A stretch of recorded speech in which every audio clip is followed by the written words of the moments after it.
Good morning dears. ദൈനംദിന ജീവിതത്തിൽ ഒഴിച്ചുകൂടാനാവാത്ത ഒന്നാണ് എന്ത്? നമ്മുടെ അടുക്കളയും പാചകവും ഒക്കെ. വേറിട്ട രീതികളിൽ കറികളൊക്കെ വെച്ച് തയ്യാറാക്കുമ്പോൾ അതിൻ്റെ ഒരു രുചി ഒന്ന് വേറെ തന്നെയാണ് അല്ലേ? ഓരോ ദിനവും ഓരോരോ സ്പെഷ്യൽ പാചകവും പരീക്ഷണവും അതൊക്കെ എത്രത്തോളം വിജയിക്കും എന്നുള്ളതെല്ലാം കൊണ്ട് അങ്ങനെ ദിനങ്ങൾ തള്ളി നീക്കുകയാണ്. ഇന്നത്തെ എൻ്റെ പ്രഭാത ഭക്ഷണത്തിന് കടലക്കറിയാണ്. കടലക്കറിക്ക് വേണ്ടിയുള്ള മുന്നൊരുക്കമാണിത്.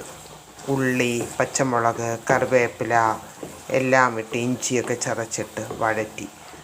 അങ്ങനെ എല്ലാവർക്കും കടലക്കറിയോട് ഇന്ന് ദോശയാണ്. എല്ലാവർക്കും ശുഭദിനം.